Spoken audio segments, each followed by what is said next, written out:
آنے کی وجہ سے چھت کی ٹھنڈک دور کر سکی. ایک بے چینی، ایک اضطراب، ایک گھبراہٹ، ایک پریشانی، ایک سوزے دروں، اندر میں کچھ جل رہا ہے جس کی چنگاری باہر نکل رہی ہے، اندر میں کچھ سلگ رہا ہے جس کا دھواں باہر نکل رہا ہے. سرکار دو عالم صلی اللہ علیہ وسلم کی خدمت اقدس میں حاضر ہوئے. سرکار رحمت، سب کو مانگنا پڑتا ہے، ہاتھ پھیلانا پڑتا ہے، شیرخوار بچے کو بھی رونا پڑتا ہے. بغیر مانگے، بغیر تڑپے، بغیر چاہے کون دیتا ہے نا؟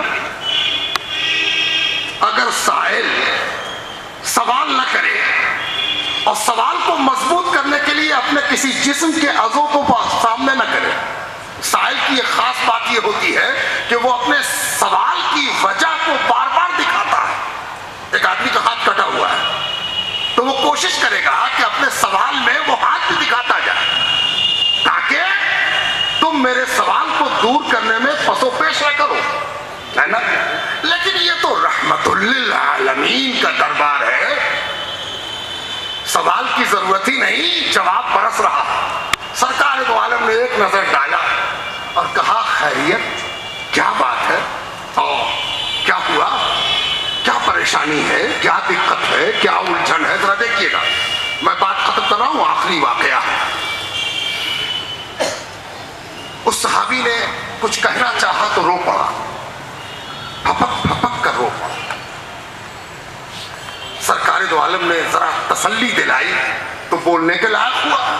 کہنے لگا سرکار دو عالم صلی اللہ علیہ وآلہ وسلم، میں چند دن پہلے ایمان لایا ہوں. آپ کو یاد ہوگا میرا چہرہ اور آپ کو یاد ہوگا میرا ایمان لانا. جب سے میں ایمان لایا ہوں ایک عجیب پریشانی کا شکار ہو گیا ہوں. توجہ چاہتا ہوں، میں پوری ذمہ داری کے ساتھ بول رہا ہوں، اس سے گھبرائیے گا مت. ایمان لاتے ہی پریشانی کا شکار ہو گئے، کیا بولنے بولا نا، لگتا کچھ بھول گئے، جو رٹ کے آئے سب بھول گئے. نہیں، جب سے میں ایمان لایا ہوں ایک پریشانی کا شکار ہو گیا ہوں یا رسول اللہ.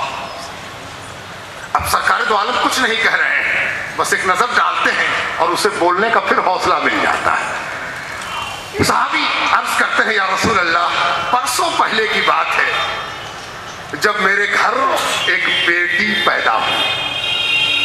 میرے گھر ایک بیٹی پیدا ہوئی، میری پہلی اولاد تھی.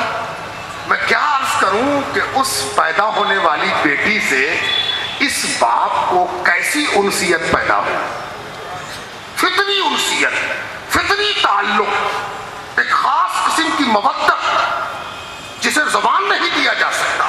پروردگار کی قدرت کا ایک انوکھا نمونہ ہے کہ باپ کو اولاد سے، ماں کو اولاد سے کیسی محبت ہوتی ہے، دنیا کا کوئی ادب اس کے سچ مچ اظہار نہیں کر سکتا. وہ محبت پیدا ہوئی مجھ کو میری بیٹی سے. بیٹی بڑی ہوئی، کیا بتاؤں، میرے کلیجے میں اس کی وجہ سے نیا دم آ گیا. میری زندگی میں نئی انگڑائی ہے.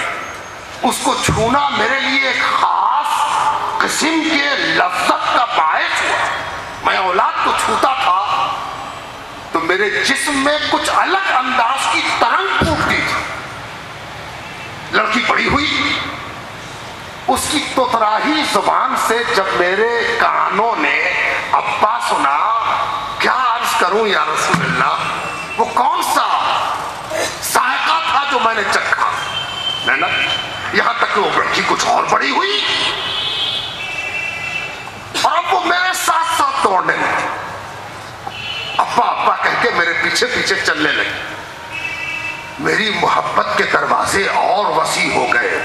لیکن کیا کروں، تبھی سماج نے مجھ کو آڑے ہاتھ لیا اور اب کوئی گلی کا نکڑ ایسا نہ تھا جہاں لوگ میری اس کنیت سے مجھ کو یاد کرنے لگے، بیٹی کا باپ ہے، بیٹی کا باپ ہے، بیٹی کو چاہتا ہے، بیٹی کو مانگتا ہے، بیٹی پوس رہا ہے، بیٹی کو بڑا کرے گا، بیٹی والا بنے گا، داماد والا بنے گا. اب